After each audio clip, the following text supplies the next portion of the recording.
armar,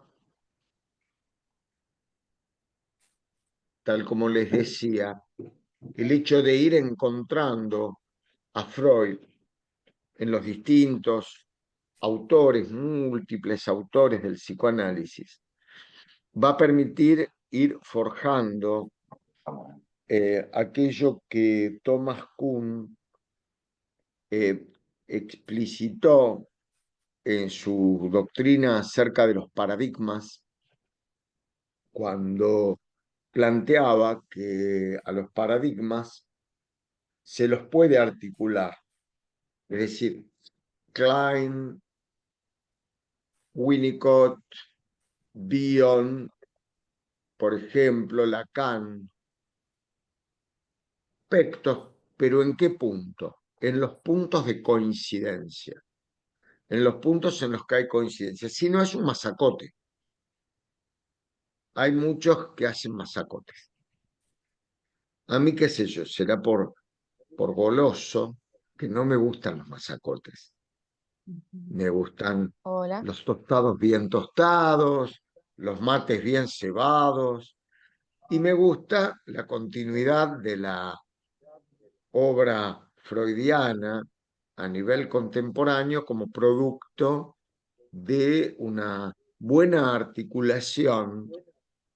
Me gusta encontrar a Klein en el caso Dora, me gusta encontrar a Lacan en el sueño de la inyección de Irma. Me gusta encontrar a Freud lo encuentro siempre, pero a Bion en la parte 4 Permiso. del punto 3 del proyecto, cuando habla del pensamiento. Me gusta.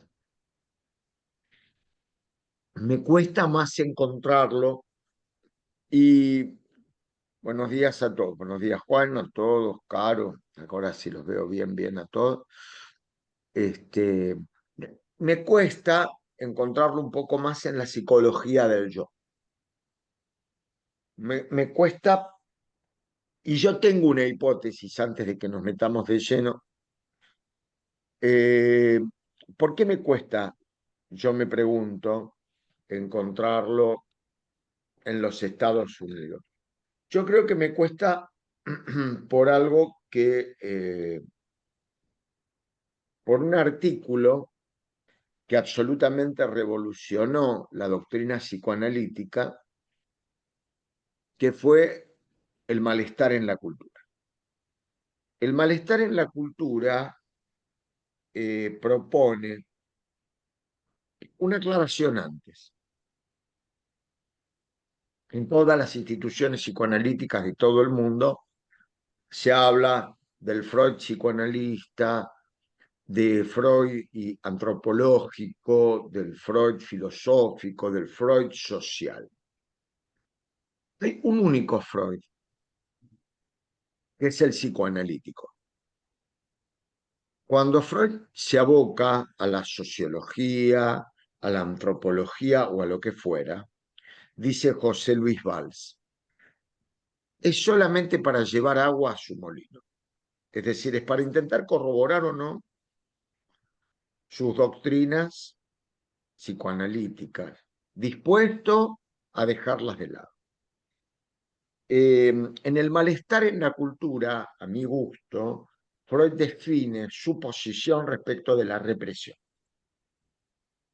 Parece como totalmente desconectado porque muchos ven nada más que como un maravilloso escrito que anuda con la antropología, pero la posición de la represión es, a mi gusto, el tema central del malestar en la cultura, porque plantea lo siguiente: ¿qué hacemos con el placer? ¿Qué hacemos con la satisfacción de la pulsión? Claramente, como estamos tomados, y esto es una introducción, Mayra, a los psicólogos del yo, ¿qué hacemos con la sexualidad? Entonces, Hay algo que la cultura le pide a la pulsión para constituirse como tal. Eso que le pide es reprimir. Ustedes saben, y no vamos a hablar hoy ni a dar una clase acerca de represión, porque necesitaríamos varias clases. Pero digamos como que hay dos lugares fundamentalmente vinculables a la represión. La represión se puede vincular con lo inconsciente en la medida en que hay una represión primaria. eh, lo voy a decir bien al estilo de Freud, ¿no? En la represión primaria fue utilizado por la escuela lacaniana como fundante del aparato psíquico. Sin embargo, yo entiendo, por eso digo, habría que dar una clase, que no es fundante de nada, porque la división entre consciente e inconsciente precede a la aparición de la represión. La represión, ayer lo hablábamos en SAP, estaba Florencia, no me va a dejar mentir, este, ayer estábamos planteando que uno de los efectos del trauma, digamos así, es el surgimiento en el yo de la represión. La represión es un mecanismo de defensa. Se ejerce la represión primaria, se genera una Perdón, no fijación. te olvides el trauma del nacimiento. Perdón.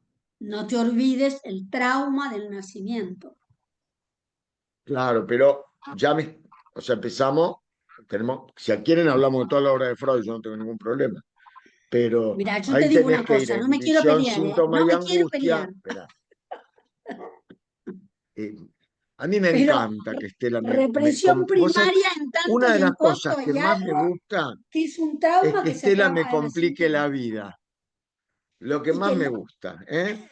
Que me voy a comprar una camisa, me voy a comprar una cosa así, me dice, y yo me voy a comprar también un pullover. Y yo le digo, bueno, digamos, me complica la vida, porque me complica la tarjeta, se la complica a ella también, porque los dos, de los dos es de los dos.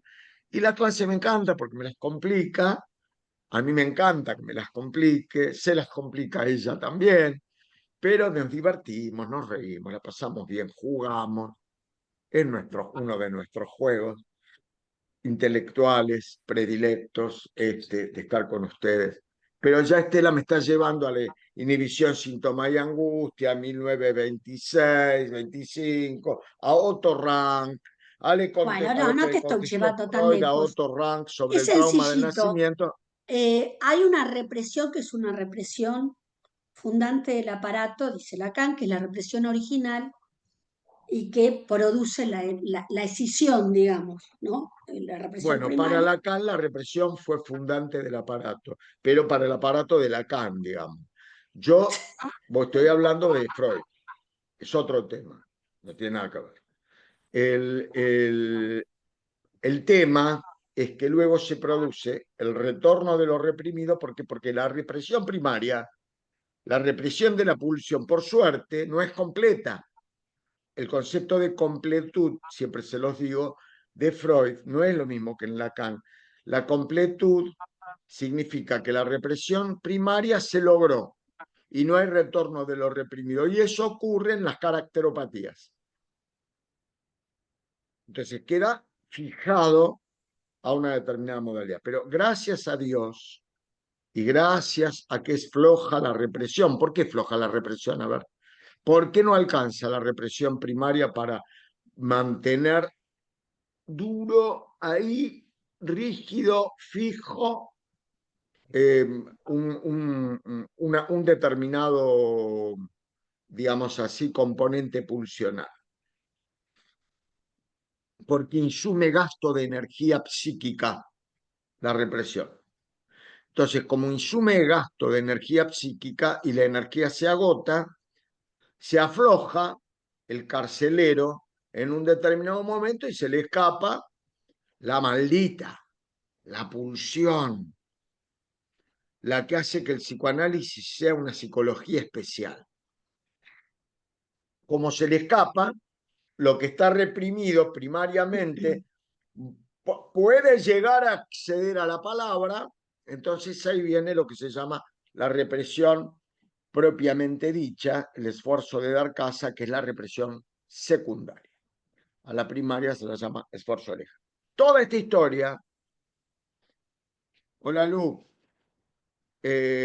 toda esta historia es para decirles que el psicoanálisis se enfrenta a partir del malestar en la cultura en el siguiente planteo. La cultura se funda a partir de la represión, a partir de muchas cosas, pero se funda básicamente de la represión, básicamente de dos represiones. De la represión de la sexualidad, esto ya lo dice en el caso Dora, lo estamos trabajando con esos alumnos inteligentísimos que tiene SAP, que están cursando el seminario de historiales clínicos, estamos armándolo entre todos. Ya en Dora, dice, la pobre Dora estaba condenada o a la perversión o a la represión. Los neuróticos estamos condenados a la represión. Y él dice los Perdón, perversos, pero esto que vos dijiste antes, muy sueltito, así de cuerpo, es un tema mucho más pesado en realidad, que es el no, tema. pero no da para... Perdón, cuando el carcelero, esto que vos dijiste, se distrae, qué sé yo, bueno, recuerden que, lo que Freud dice es que la represión primaria estaría más de a lo que él llama la roca viva. Y a la roca viva nunca se llega. Y todo lo que se Muy recuerda en bueno. realidad es recuerdo encubridor. Eso es importante, porque nunca se llega a ese lugar. Por eso es que Lacan dice que es represión fundante. Es Lacan importante. dice represión fundante porque se le canta decir represión Bueno, fundante. Freud dice la roca viva, pero que tampoco se llega nunca a la roca viva, porque todos los No, recuerdos que se puedan llegar a tener, vas a decir que sí, pero es no. Porque Freud dice que todos los recuerdos que se puedan llegar a tener en realidad son encubridores. ¿saben cuál es el único recuerdo verdadero? La transferencia. Lo que ocurre en la transferencia va a ser el recuerdo verdadero. Eso que se pone en el acto psicoanalítico. Ahí me pongo lacaniano, che.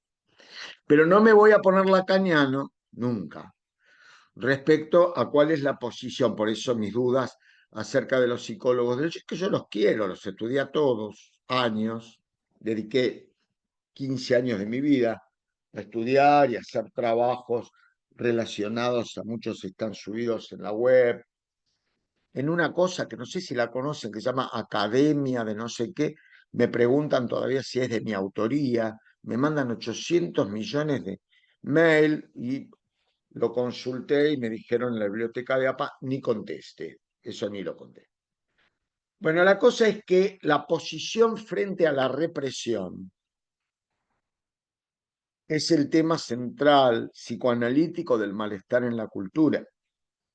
Porque si yo pienso que la represión es benévola, porque entonces reprimir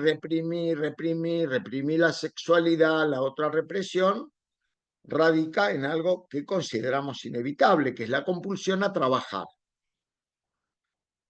O sea, la cultura se funda en dos compulsiones. Una es la represión de la sexualidad. Qué voz rara que tengo, che. Y la otra es la compulsión a trabajar. Entonces, Esa no la tiene todo el mundo. ¿qué? Esa no la tiene todo el mundo. ¿Qué es eso? Lo que yo te digo es que a partir de ahí hay dos miradas distintas de la cultura. Si vos tenés que asegurar el sometimiento del sujeto a la cultura, entonces la mejor de todas las opciones es la represión. Eso es Lacan, pero no Freud, que en cierto sentido era alguien que por algo escribe el domeniamiento de la pulsión como concepto en análisis terminable e interminable, cuando habla de domeniar, no dominar, domeniar la pulsión, en el sentido que en tanto uno es consciente de su pulsión, o sea, hace consciente lo inconsciente, puede decidir acerca de su pulsión.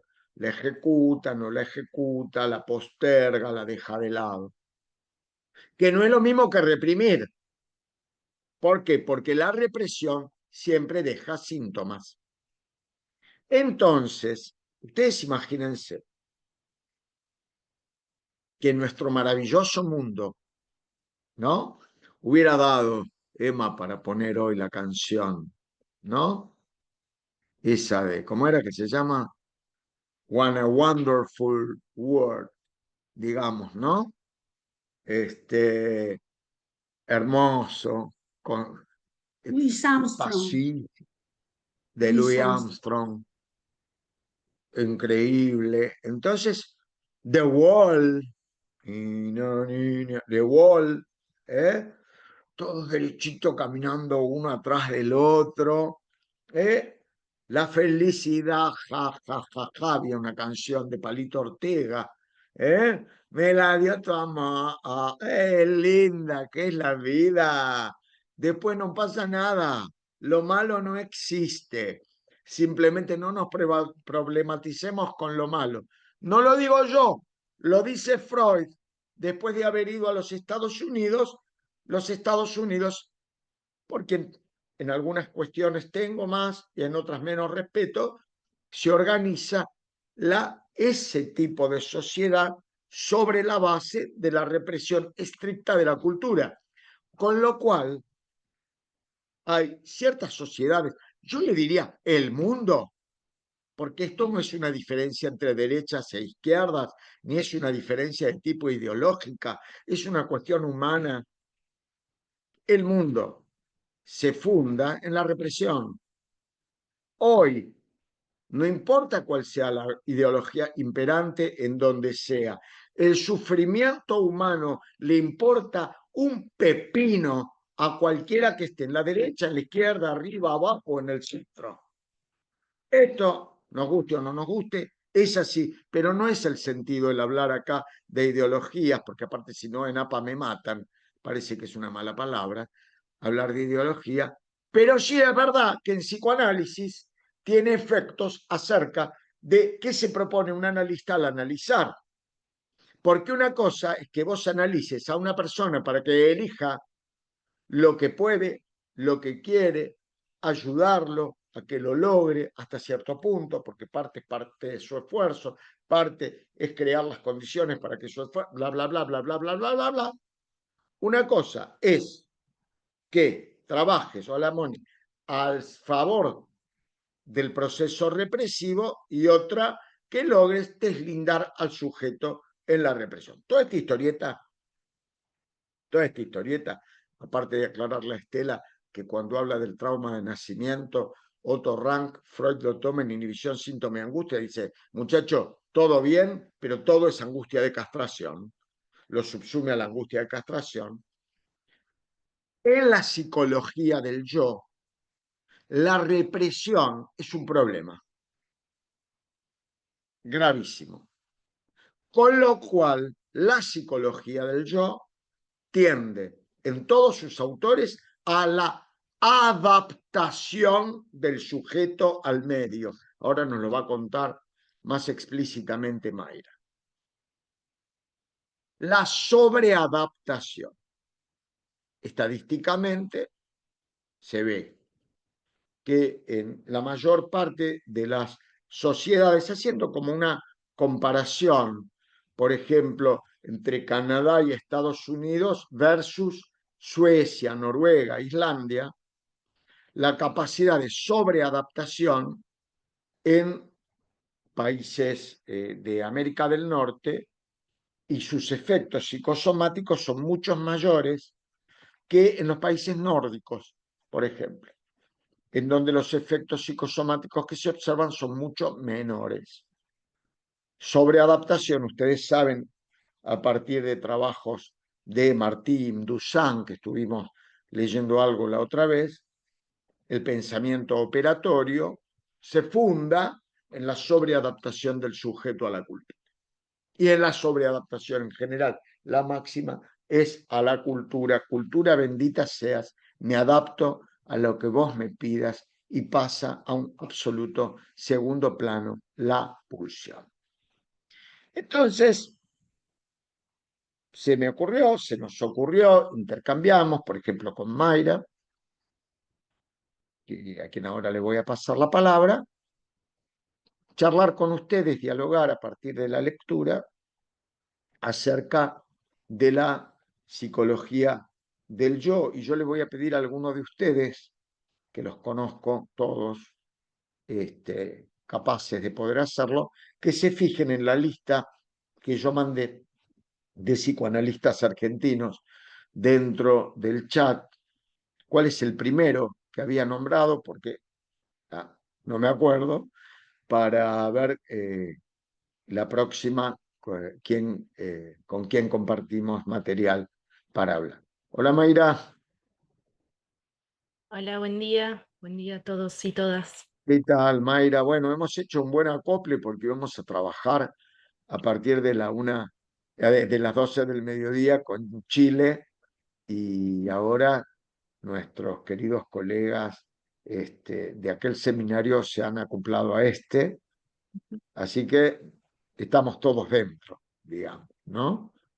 Y quiero ver si los ubico por ahí a Justo y a Juan para que no se me queden dormidos respecto del tema de hablar del primer simposium psicoanalítico, psicoterapéutico del Hospital Moyano, para que lo puedan hablar en tanto Eleonora también lo acepte, porque ella es la directora del curso, acerca de poder organizar un día, 4 mesas, fin de noviembre, alguna posibilidad de hacer un primer simposium en donde convocar personalidades para que nos hablen 4 horas, un simposium corto, 4 mesas, ¿sí?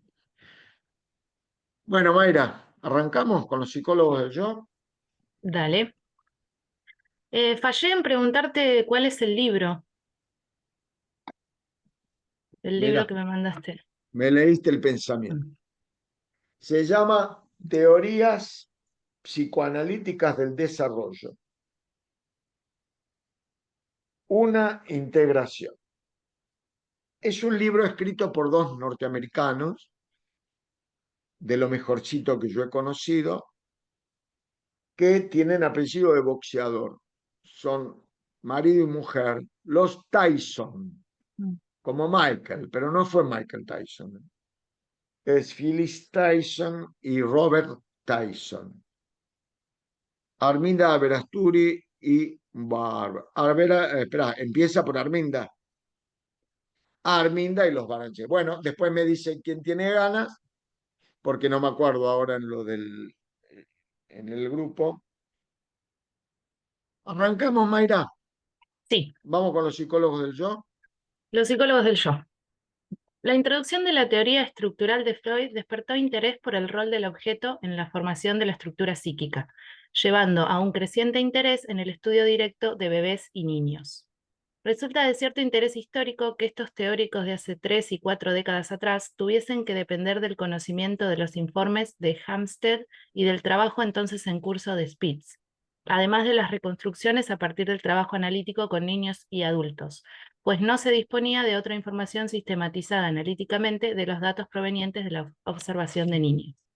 Sin embargo, conceptos como ambiente esperable promedio de Hartman y madre suficientemente buena de Winnicott reflejaban el interés en el desarrollo temprano y el reconocimiento de la importancia de la madre para el desarrollo óptimo. Perdón, o sea, a ver, si puede uno marcar una diferencia central entre el psicoanálisis francés y el psicoanálisis norteamericano, es que en el psicoanálisis norteamericano la centralidad la tiene la madre. En el francés la centralidad la tiene el padre. Tratando de no tomar esto a la letra. ¿Eh? Ustedes recuerden que estamos hablando de funciones, ¿sí? Por eso después aparece Green y dice, muchachos, la están pifiando, lo que hay que hacer es integrar, ¿sí? Sigamos, por favor, Mike. Sí. Hartman estuvo particularmente interesado en la manera en que se desarrolla el yo. Estaba en desacuerdo con la afirmación de Freud de que el yo es una parte del ello modificada por la influencia del mundo externo y que el conflicto con la madre es central para el desarrollo del yo. Hartman argumentaba que ciertas funciones del yo están presentes desde el nacimiento, que no surgen del conflicto, sino que tienen autonomía primaria y son parte de una esfera libre de conflicto. Bueno, punto, un segundo, por favor. Acá no está Freud.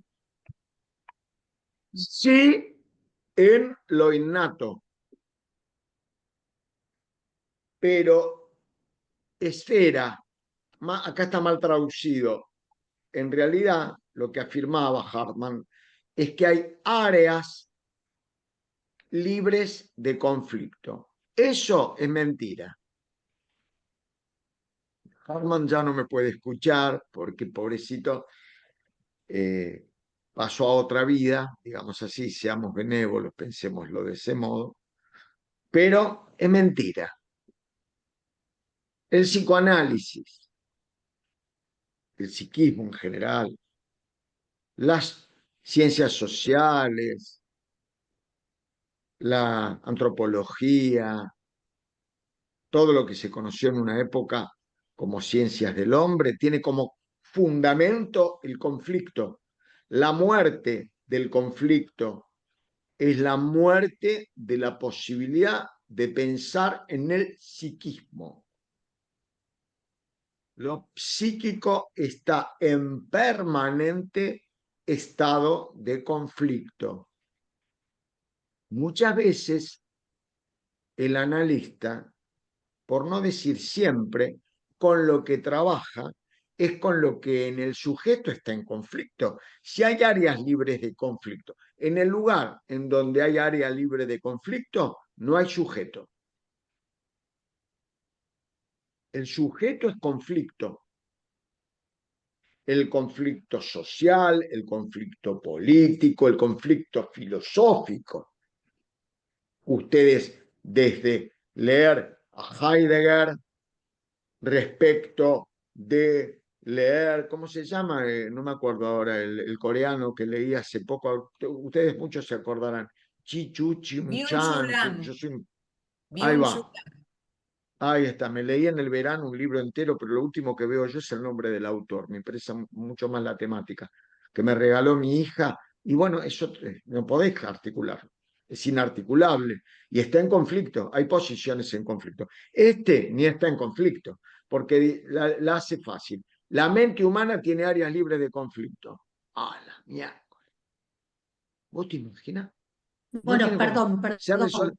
Bion también dice, digo como para que vayan integrando, como dice Daniel.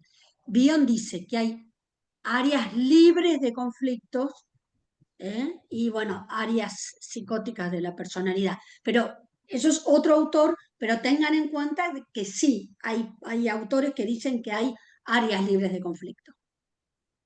Bueno, hablan pavadas entonces, porque el psiquismo humano está fundado en el conflicto. Si no hay conflicto, olvídate, no hay psiquismo. Y en eso reivindico a Lacan. Que el sujeto barrado, que el A chiquito, que el A o el O, todas esas cosas, pero él sostiene, si hay algo que sostiene Lacan, es el concepto de conflicto de Freud, que es central, porque el complejo de Edipo es primero un conflicto, luego se hace complejo. ¿Cómo se complejiza? Cuando adviene la represión. Es conflicto en el sentido de una tensión saludable hasta que aparece el efecto del malo del superyo. Y por otro lado, tampoco está Freud, porque como nos leía Mayra recién, dice respecto del superyo algo totalmente distinto de lo que dice Freud. Dice que no es cáscara del ello, perdón, que no es cáscara del yo, o sea, que no se forja en la relación del yo con la realidad. Vean, cuando uno analiza sueños fetales, por ejemplo, en donde no está constituido el superyo, uno lo que observa en esos sueños fetales es que son sueños del Edén.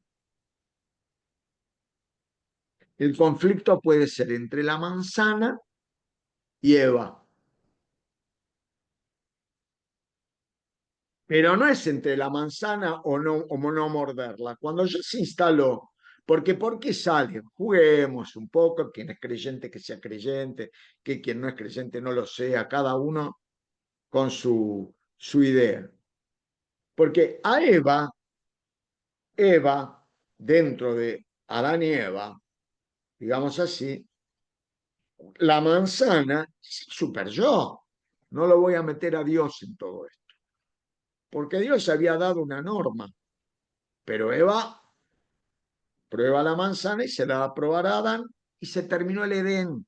Gente, a partir de ahí, que es como hay que trabajar con los adictos, mostrándoles que se terminó el Edén, que no se puede todo.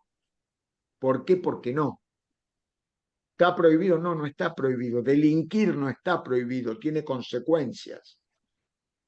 ¿Estamos claros?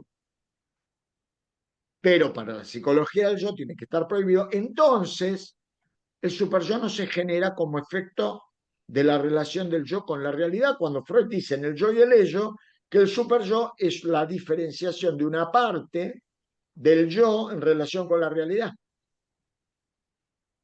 y con su ello. ¿Me explico? Bueno, sigamos, Mike. Bueno, sigo hablando de Hartmann. También sugirió Dale. al principio que todas las estructuras psíquicas son indiferenciadas, señalando que ningún tipo de yo es observable en el sentido de su funcionamiento posterior y que el estado del ello es también desconocido.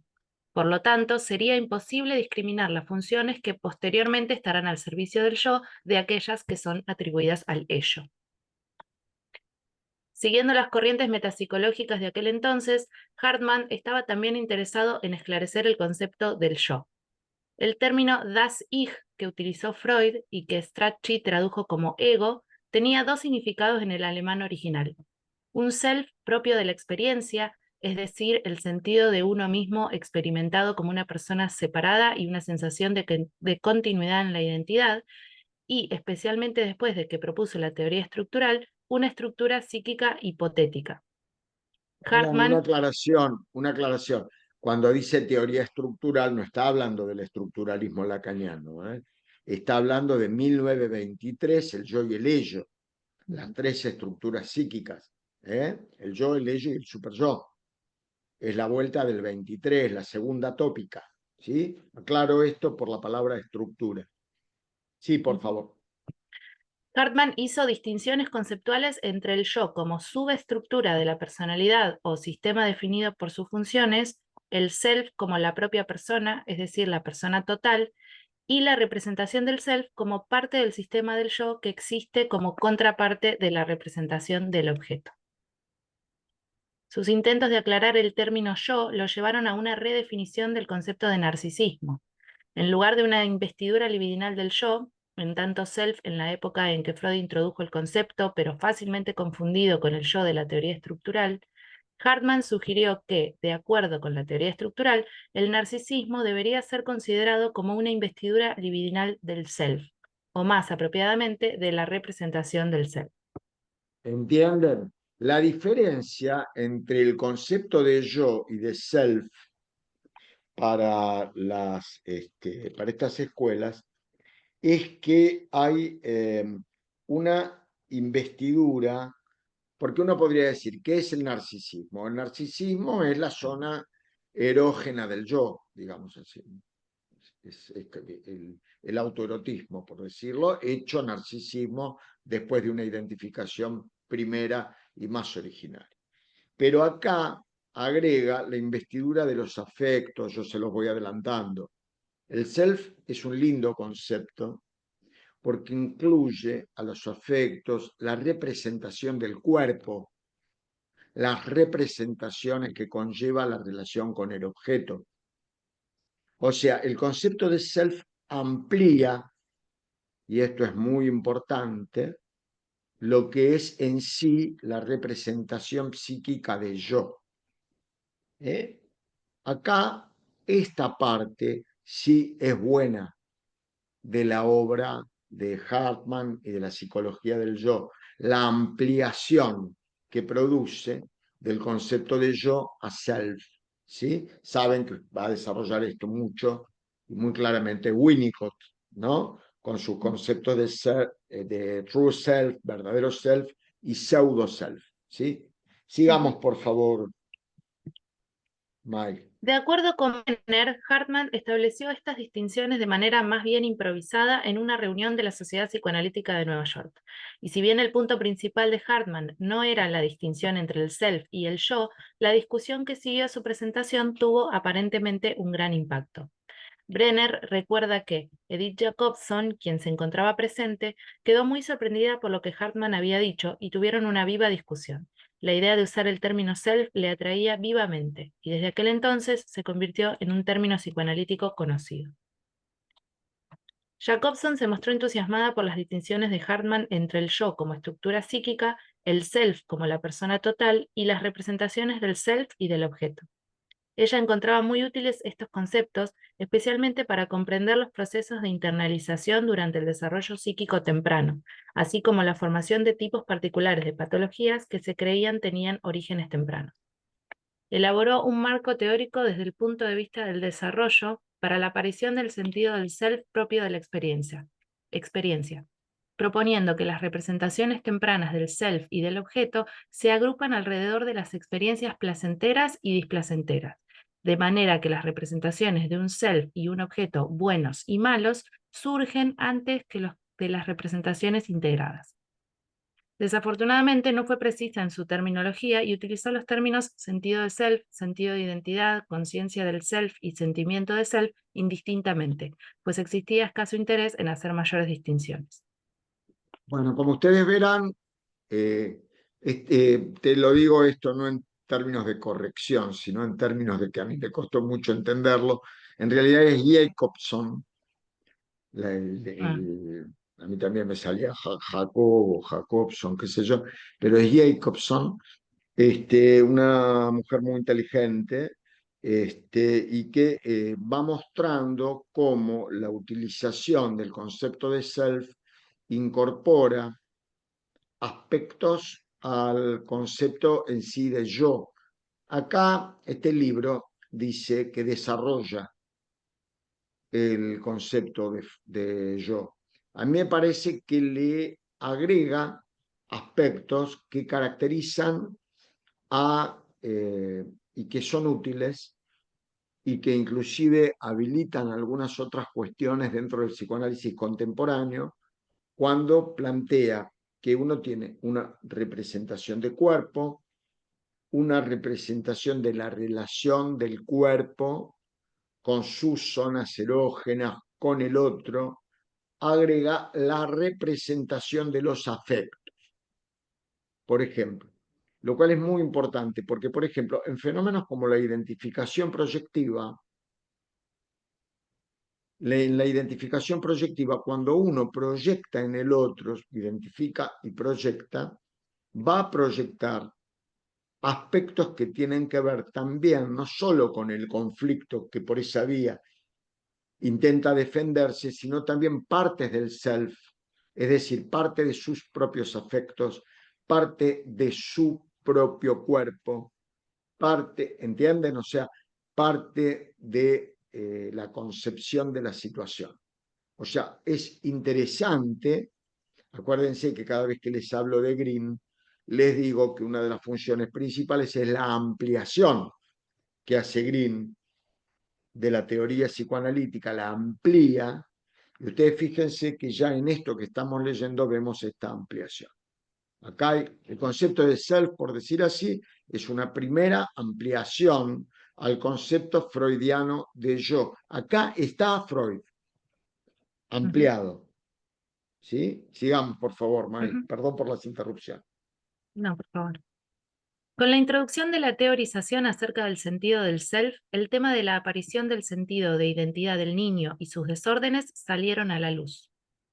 Erickson sugirió que la formación de la identidad es un proceso continuo que dura toda la vida, que es parte del desarrollo. Perdón, esto es fundamental, ¿eh? Erik Erikson, en los Borderline.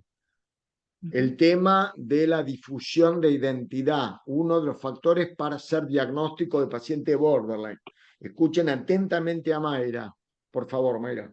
Erikson Sugirió que la formación de la identidad es un proceso continuo que dura toda la vida, que es parte del desarrollo psicosocial, distinto del desarrollo psicosexual, y que está involucrado íntimamente con la cultura que le rodea y el rol final del individuo en la sociedad. Para él, un sentido de identidad incluye una conciencia tanto de continuidad de los métodos de síntesis del yo, cuanto de elementos en común con el grupo cultural al que se pertenece. Ahora escuchá ahí vos, Flor, que acá viene una persona que yo nombré ayer en el curso que vengo nombrando, Phyllis Greenacre, la de la microsimbiosis. A ver, Greenacre. Greenacre ofreció una formulación más precisa, haciendo hincapié en que el sentido de identidad aparece en relación y en comparación con el otro. En el sentido en que ella lo definió, la conciencia del self depende de la formación de representaciones mentales del self y del objeto separadas, y deriva de la capacidad para comparar estas representaciones. El sentido de conciencia del self está acompañado por un núcleo estable de identidad, que distinguía de la simple comparación de las imágenes perceptivas posibles de la infancia temprana en virtud del funcionamiento cognitivo. Greenacre notó que a pesar del núcleo estable temprano de identidad, el sentido de identidad siempre es susceptible a la influencia de los cambios en las relaciones del individuo con su ambiente. Un momento. Cuando hablamos de ambiente, tengamos en cuenta que estamos hablando del ambiente winnicottiano, de la importancia del objeto. ¿Sí? Okay. Entonces, tengan en cuenta lo siguiente. Por ejemplo, en los pacientes con desórdenes fronterizos, si quieren lo podemos decir de esta forma, se puede decir de un millón de formas distintas, pero lo importante, como decía el Quijote, es no apartarse ni un milímetro de la verdad. Lo que uno ve es una alteración de esto que acá está descrito, y que particularmente toma Erickson, pero que también, como ven, se resignifica en Greenacre. Ahora vamos a hacer un salto de página y nos vamos a ir a la 101, empezando por Hartman, Jacobson y Sandler, porque lo que fundamentalmente va a decir Erickson, resignificado en Greenacre, es que en el border está alterado, lo llama síndrome de difusión de identidad. Entonces, ¿qué va a estar alterado? La concepción de sí mismo, o sea, ¿qué le corresponde de esos rasgos? Por ejemplo, el paciente se queja, se queja, se queja, se queja de la mujer. Que la mujer esto, que la mujer lo otro, que esto, que lo otro, que lo otro. Entonces, eso de que se queja, ¿qué es de él? ¿Qué es del objeto? ¿Qué está alterado en el border, constituyendo el síndrome de difusión de identidad, la mismidad y la alteridad? Lo que me corresponde y lo que le corresponde al otro. La intervención del analista consiste en algo que se va a constituir en lo que Freud denomina prueba de realidad, cuya técnica que desarrollaron los norteamericanos es la confrontación de realidades incontrastables, pero después de que habló un rato y se puso a insultar a la mujer por esto, por aquello, por el otro, Juancito, no me quedó claro algo de todo lo que usted está hablando, hay algo que a mí me confunde, ¿de qué me está hablando? ¿De usted o su esposa? Porque por momentos me parecía cuando hablaba de que se pone loco por cualquier cosa, su mujer se pone loca por cualquier cosa, y se las agarra con usted, me pareció que estaba hablando de usted, pero, oh, te dice el paciente, ah, sí, ve, ahí está, ve, no le gustó, y se la agarró conmigo, transferencia. ¿Ve qué le pasa? Le pasa, ¿ve? ¿Ve que no es usted, está hablando de usted? Tiene que adaptar la técnica. El método es una construcción que surge a partir de la experiencia clínica. Escribe la cordobesa Denise Nachmanovich, la máxima para mí, epistemóloga argentina. Habla de la tiranía del método. Un método psicoanalítico rígido es tirano.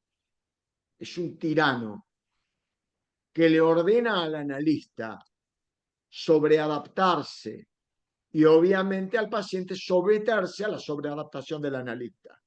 Lo que no significa que no haya encuadre, lo que no significa que no haya asimetría, lo que no significa que no haya niveles de neutralidad analítica y obviamente de abstinencia.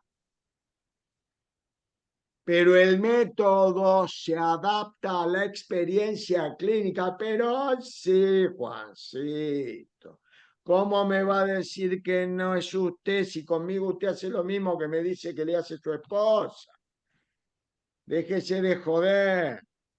¿Por qué no se da cuenta? Obviamente, si es el rector de la cátedra de filosofía de la Universidad Complutense de Madrid, no le vas a decir déjese de joder, qué sé yo. Se lo vas a decir, pero el método lo vas a adaptar a la situación. Porque si no es sobreadaptar, entonces no tenemos un análisis, tenemos un análisis psicosomático. Digamos así, por decirlo de alguna forma. Sobreadaptado. ¿Entienden? ¿Soy claro? Pegamos un salto porque si no se hace muy largo y se hace tedioso. Pasamos a Hartman, Jacobson y Sandler. Bien. Por favor, maestro. Hartman, Jacobson y Sandler consideraron que el desarrollo y la conservación de las representaciones del self y del objeto forman parte de las funciones más básicas del yo y el superyo.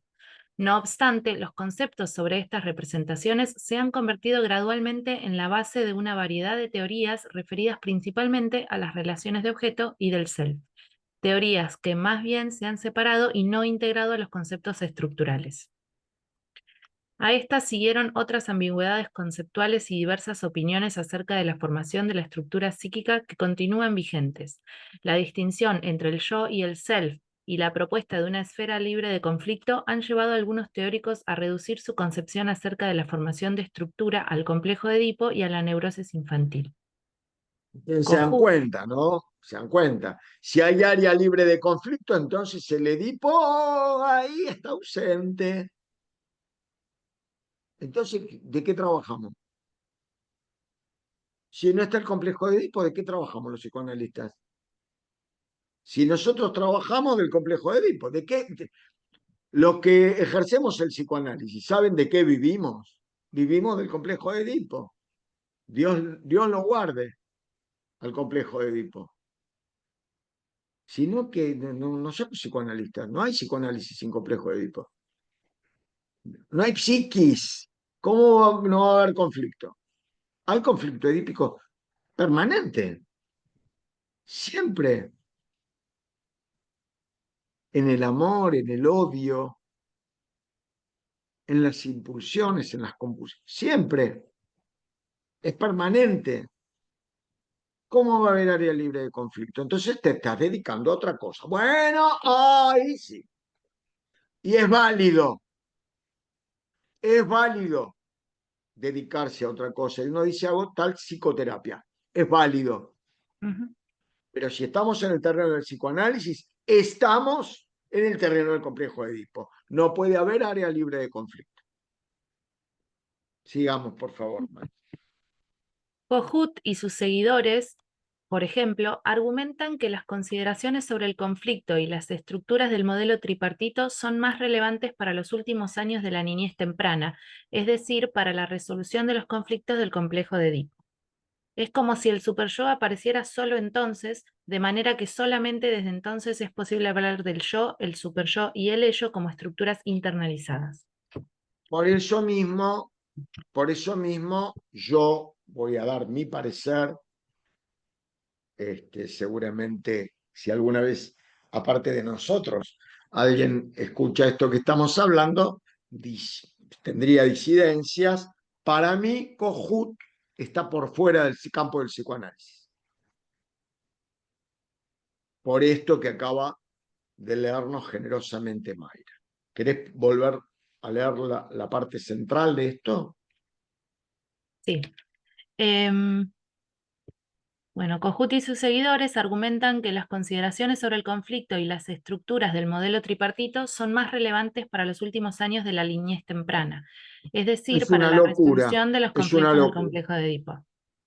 es una locura. O sea, decir que el Edipo está en el sujeto recién cuando cumple 5 o 6 años, o sea, situarlo tomando, malinterpretando la lectura de Freud del ingreso al Edipo, a diferencia de la presencia del Edipo, porque uno pudo haber ingresado o no ingresado el Edipo, pero el Edipo es como el sol, siempre está. Siempre está. Desde el nacimiento está. Siempre. En eso tenía razón Klein. El Edipo precoz,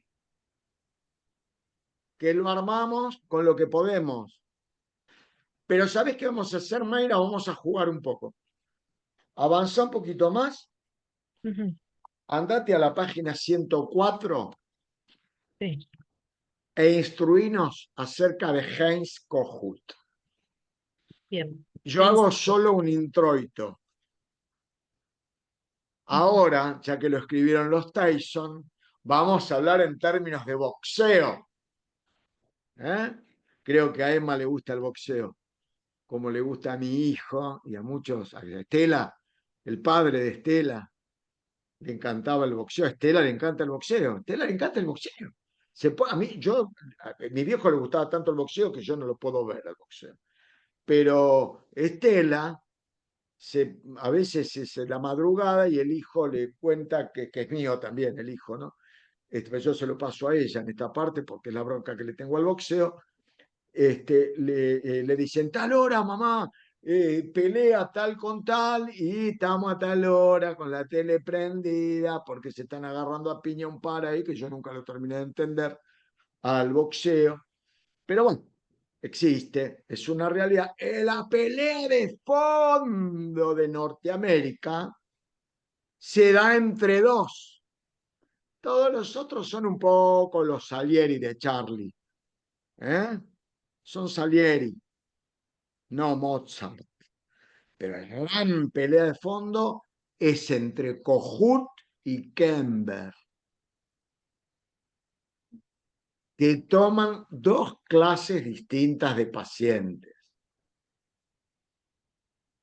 Trabajo de Elías, Daniel Amra y otro, que no tiene nombre, en el año 99 trastornos narcisistas del comportamiento, los borderline, y de la conducta, los mal llamados psicópatas. Kohut con los psicópatas, Kember con los border, dos concepciones distintas. Les voy a subir un artículo después que se llama Kember y Kohut, que creo que escribió el doctor Dalvia. Ahora después lo tengo que ver bien, no me acuerdo ahora. Está en la revista de la Escuela de Psicoterapia para Graduados. La gran pelea de fondo de los norteamericanos. Vamos a Kohut, página 104. Bien. Kohut afirma que así como la supervivencia fisiológica depende de un ambiente físico específico que incluye oxígeno, alimento y una temperatura mínima, la supervivencia psicológica depende de los componentes particulares del medio psicológico, incluyendo objetos del self sensibles y empáticos. Me parece importante leer el pie acá, que dice: el objeto del self es definido como una persona del medio que realiza funciones particulares para el self, funciones que tienen efecto de evocar la experiencia de mismidad, esto es, de una estructura cohesiva del self. Perfecto. Es en la matriz del ambiente de un objeto del self particular que, a través de un proceso específico de formación de la estructura psicológica denominado internalización transmutadora, el self nuclear del niño se cristaliza. La psicología del self de Kohut sostiene que el self supraordinado y cohesivo, producto ideal del proceso de desarrollo, resulta de las interacciones beneficiosas entre el niño y sus objetos del self y tiene tres componentes principales: disposiciones básicas para obtener poder y éxito, objetivos idealizados básicos y talentos y habilidades básicas. Esta estructura está construida sobre respuestas empáticas del objeto del self que ofrecen un reflejo especular que facilitan el despliegue de la grandiosidad del infante, su exhibicionismo y sentimientos de perfección, y que también le permiten construir una imago de los padres idealizados con la que desea fusionarse. A través de... May, Sí. andate a la página 105, donde estás, cuando dice creemos que Kohut. Abajo. Sí. Creemos que Kohut otorga una importancia excesiva al rol patogénico de los padres, que implica que su personalidad patogénica y los rasgos patogénicos del ambiente son los que explicarían la patología del self. Esta... O sea, nada endógeno. Es decir, aparece después otro que dice Alexander acerca de Kohut, que la función del analista es darle al paciente, escuchen esto, darle al paciente lo que no le dieron y corregirle lo que le dieron mal. Darle lo que no le dieron y corregirle lo que le dieron mal, con lo cual Mr. Kohut nos propuso a los psicoanalistas ser Dios. O sea, uno a través de transferencias específicas que va a definir Kohut, que creo que vienen después, ¿no? Las tres formas de transferencia que se pueden armar. Uno, para Kohut, escuchen esto, que esto es lo fundamental, y es la principal diferencia con Kember, arma psiquismo.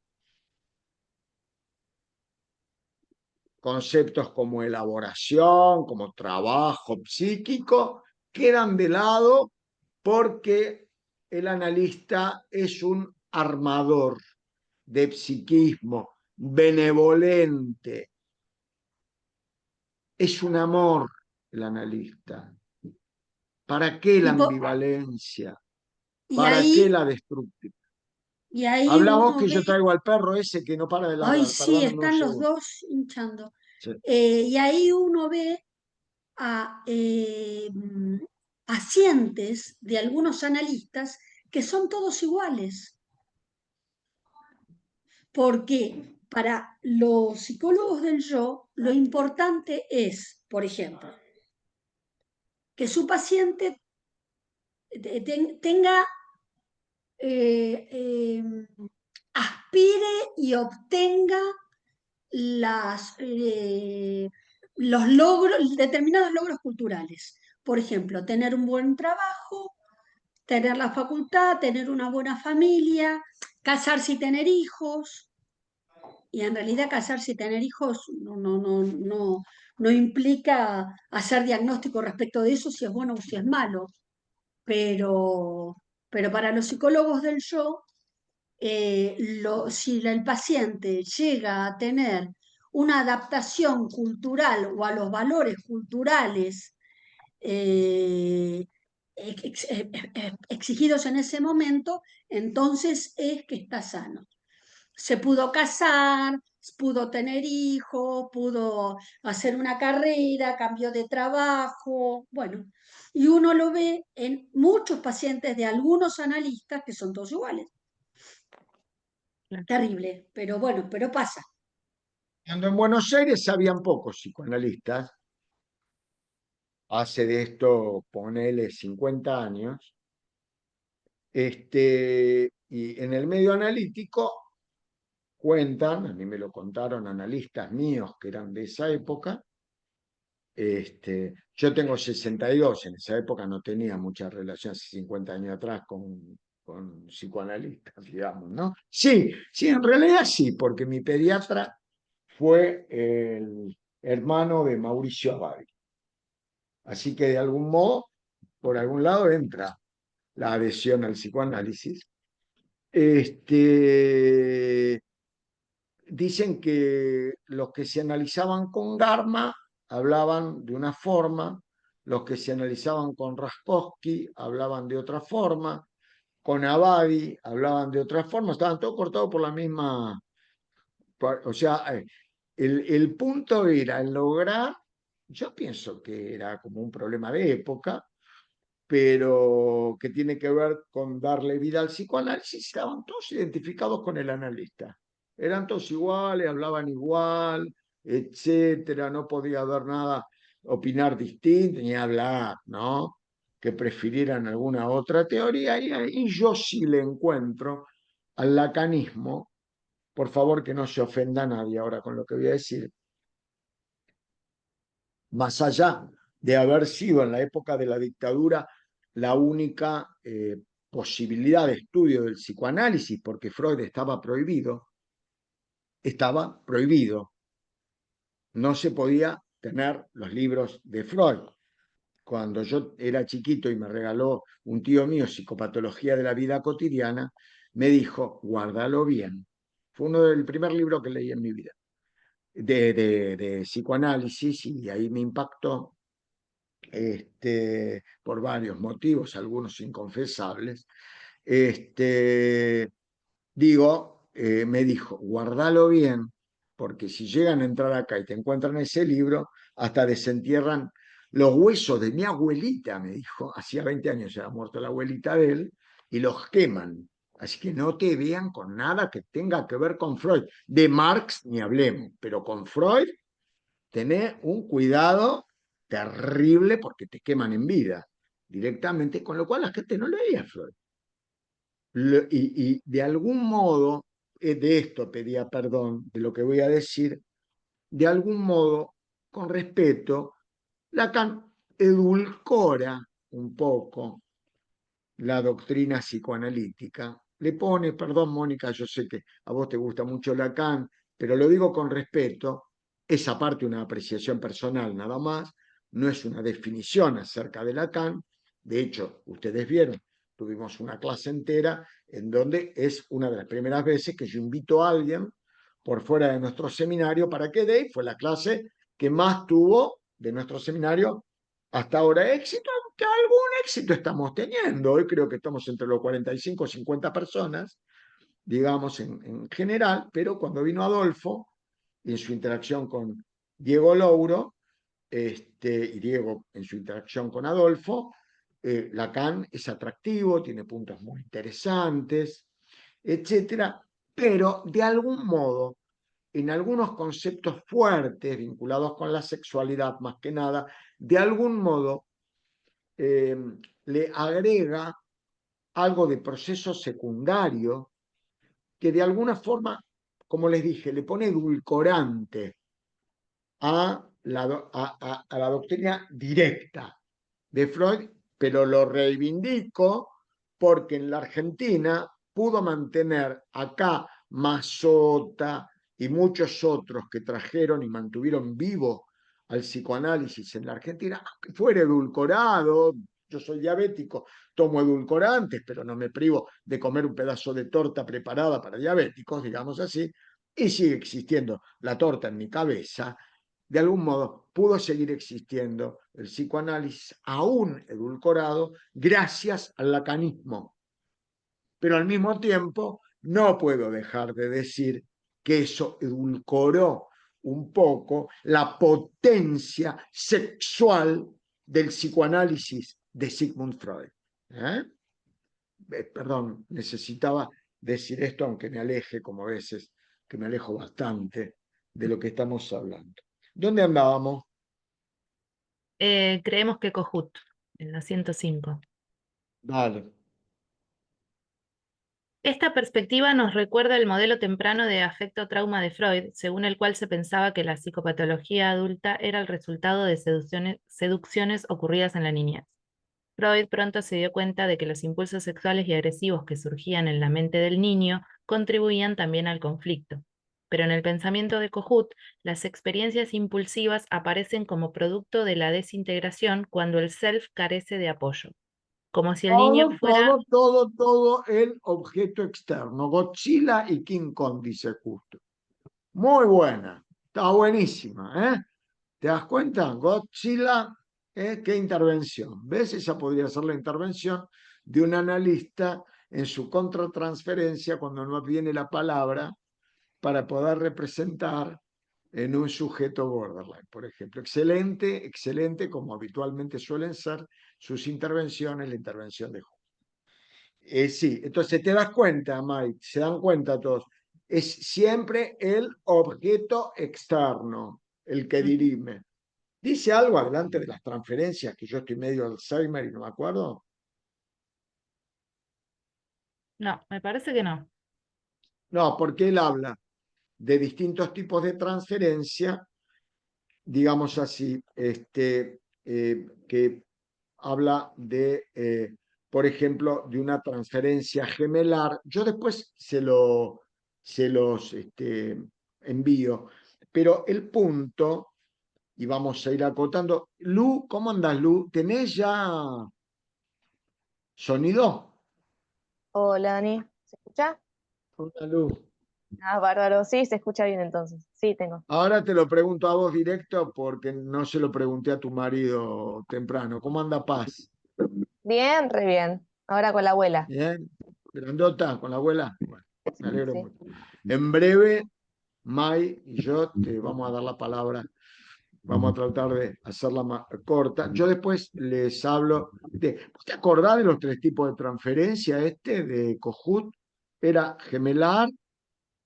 Bueno, después la tengo que buscar. La verdad que yo a Cojut no lo quiero tanto. Cuando Yo yo no Cojut, quiero algo me lo olvido. ahí algo de Cojut, pero nunca Va, por eso. me llamó la Pero después, atención. la cosa que ustedes vean que es, acá no importa el psiquismo del paciente, fundamentalmente importa el objeto. Ujú. Quédense con eso. Pasá directo a Kember. Bien, Otto Kernberg. El foco de interés de Kernberg se centra en la integración de las teorías psicoanalíticas. Con el transcurrir del tiempo, ha adoptado varias de las ideas y supuestos sobre el desarrollo psíquico propuestas por Klein, la escuela británica, Mahler y otros autores, combinándolas con las teorías de Jacobson en lo que ha denominado teoría de las relaciones de objeto de la psicología del yo, que tiene muchas aplicaciones a la nosología, la evaluación, el diagnóstico y la técnica de tratamiento. Las múltiples dificultades y contradicciones de esta empresa han sido adecuadamente catalogadas y criticadas.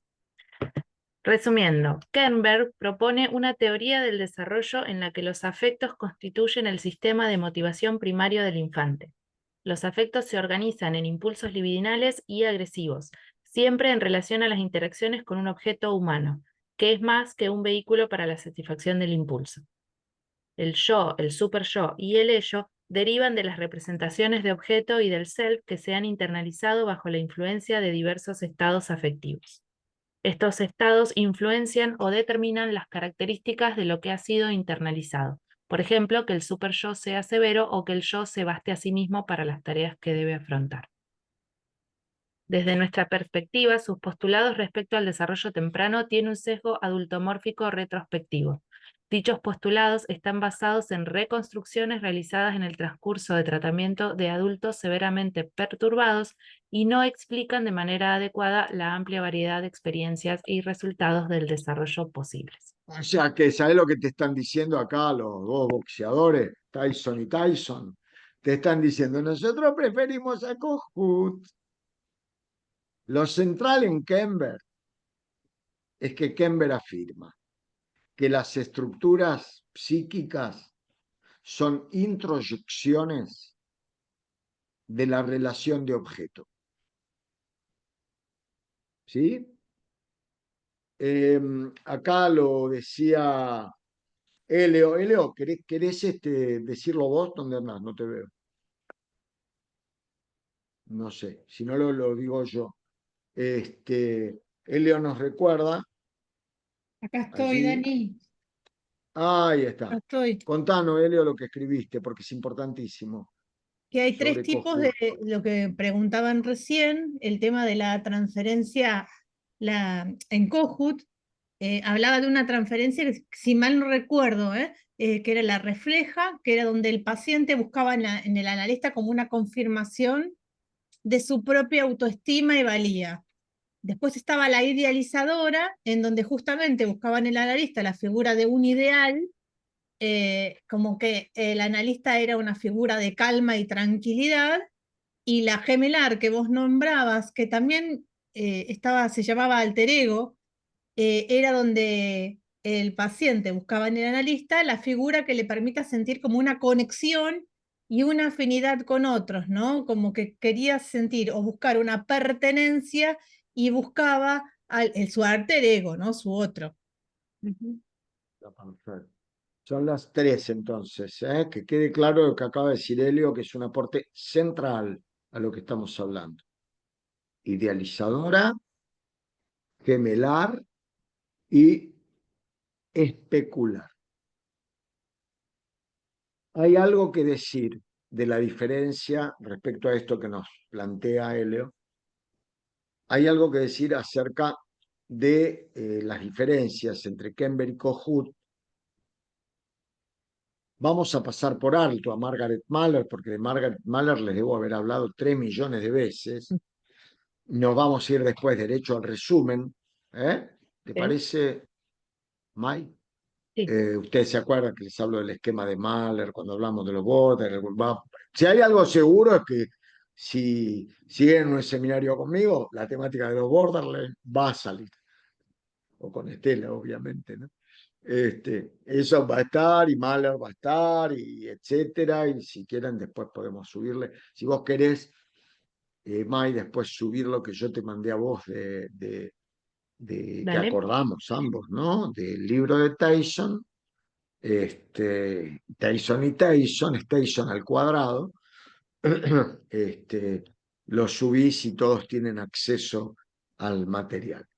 Pero yo les quiero Dale. decir algo que ¿te parece, Mike? Sí, sí. Algo importantísimo respecto a una diferencia central, y en esto sí les pido que se pongan todos las pilas de los audífonos y de las orejas. Hay una diferencia central, a mí me parece, gente, la más importante de todas, entre Kember y Kohut, que es la posición frente a la idealización. Para Kohut, la idealización y por ende, como nos decía Elio recién, la transferencia idealizadora, es una maravillosa herramienta. El sujeto requiere de la idealización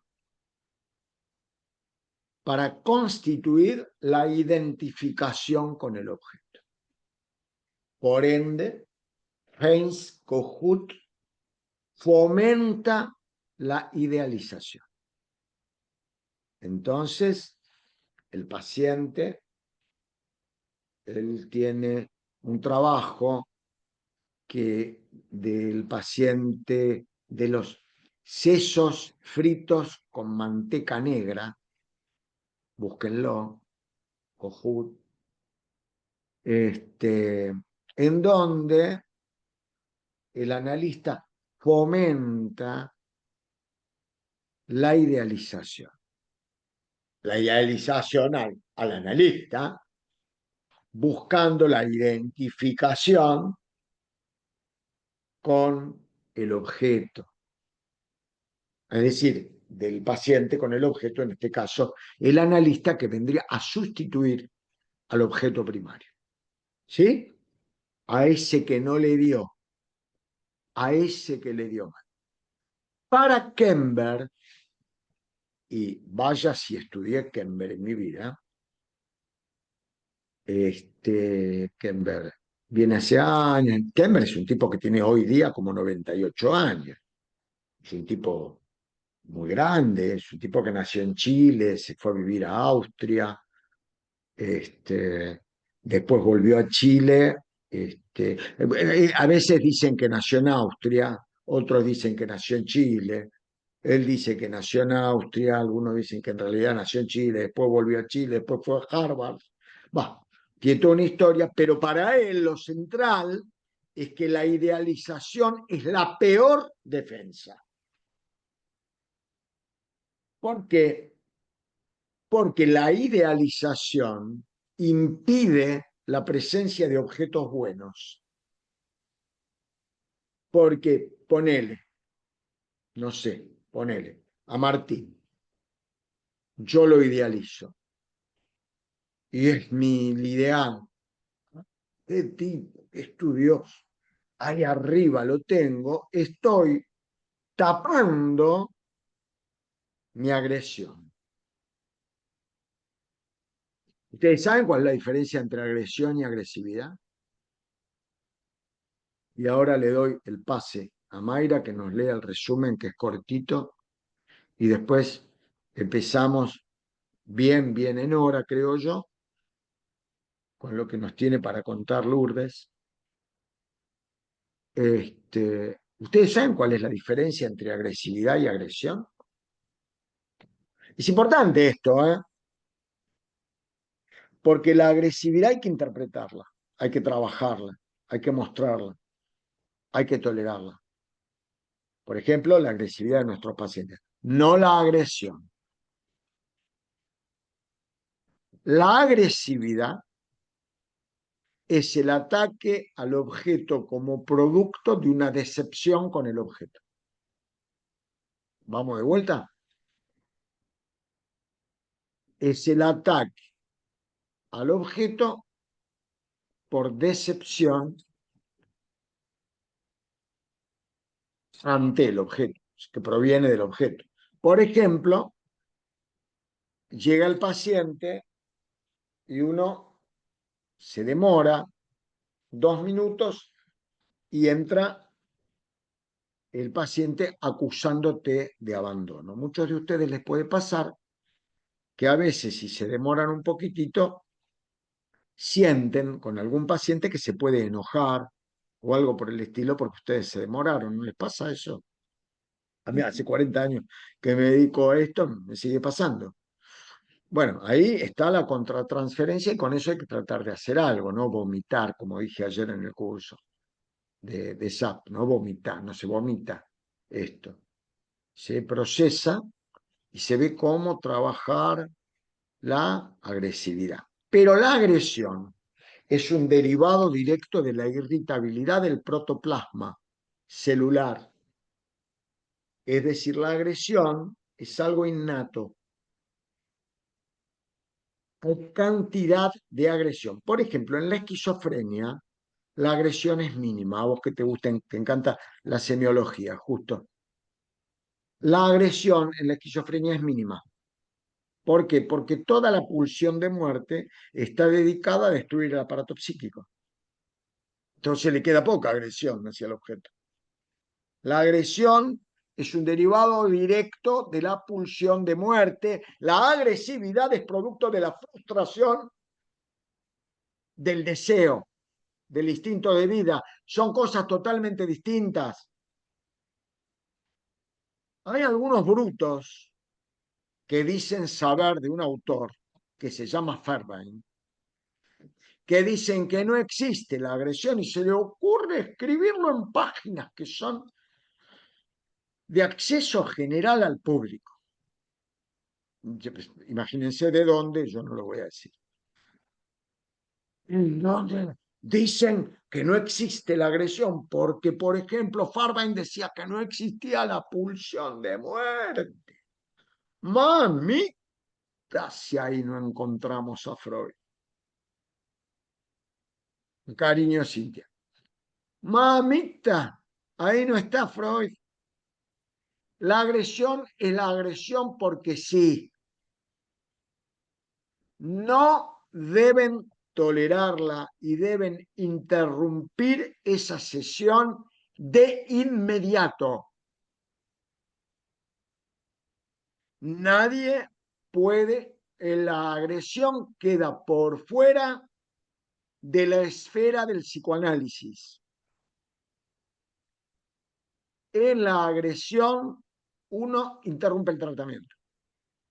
No es la agresividad. O sea, si deviene de un sentimiento de frustración respecto a la gratificación que se obtiene en el vínculo con el objeto, es otra cosa, porque uno lo puede interpretar, lo puede señalar, pero no la agresión, no la agresión, no la amenaza, no la extorsión. ¿Queda claro? Eso se va del análisis. Eso no entra dentro del terreno del análisis para nada. Esa es la gran diferencia entre Kohut y Kember. Kohut utiliza más bien por la línea de la agresividad, Kember por la línea de la agresión. Terminamos, Mayra, con esta parte, con el resumen. Sí. La evolución de las teorías de las relaciones de objetos se inicia con la historia del psicoanálisis. Ha sido un largo y difícil camino que se inicia con las primeras nociones de Freud en Proyecto de una psicología para neurólogos. Las relaciones entre las relaciones de objeto, los impulsos, los afectos, la formación de la estructura psíquica y el sentido del self, y la relación entre los procesos intrapsíquicos asociados a las relaciones de objeto y las relaciones interpersonales han sido objeto de controversia. En este capítulo hemos presentado las ideas de varias escuelas contemporáneas de las relaciones de objeto. Las teorías que han evolucionado a partir de las observaciones de infantes y niños proporcionan la base para nuestra discusión en el capítulo siguiente de la evolución del desarrollo de las relaciones de objeto, a la que sigue una discusión sobre el desarrollo del sentido del ser. Maravilloso. Gracias, May. Por favor. Te mandé un montón de material, si quieres subirlo, pero Dale, ya dale. viste que te dije, vamos a tener que acortar. Y nada, porque si no sería el cuello. Ay, me acaba de dar una noticia por WhatsApp, Estela, que la quiero compartir con ustedes, que me encanta. Me encanta. Me acaba de llegar mi nuevo sillón de analista. Tengo nuevo sillón de analista. Me lo regaló Estela. Y en este mismo acto le estoy pidiendo que por favor me lo regale. Dios. Mentira, No, estoy lo que pasa jugando. es que a Daniel le dura 3, 4 meses sano cualquier sillón. Es como como es el chacarero, los gasta en el baile. Hasta hacerlas morir, como decía el Sí, Chúcar del Chúcaro. Las el gasta en chúcaro, el sí, baile, hasta los hacerlas gasta en morir. el No. baile. Acá Le aparte duran cuatro trabajo con meses y están niños. destrozados después. ¿Cómo hace? No sé, pero los También destroza. trabajo con niños que se te suben al sillón, saltan en el sillón, le arrancan un pedazo de cuero, etcétera, etcétera. Y eso, esa agresividad hacia el objeto tiene que ser tolerada, más aún si proviene de un niño. Gracias, May, de Bueno, vuelta. decirle a los niños que este silloncito, en todo caso, apartalo Le cuando voy vengan a los niños. decir que mamá Estela me dijo que no rompan el sillón. Bueno, Yo desde que Daniela vamos atiende a... niños, agarré todas mis esculturas y me las traje todas a mi consultorio, por las dudas. Hola, Lu.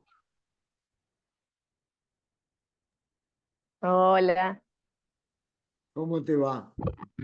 todo bien, contenta. Bueno, ahora, como le dije alguna vez también a otros colegas,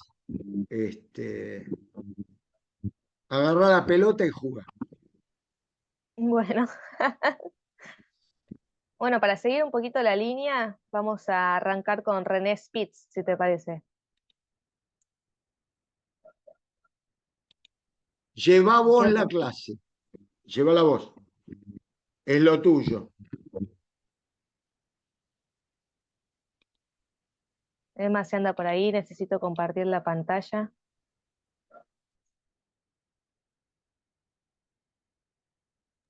Ahí está, Luz.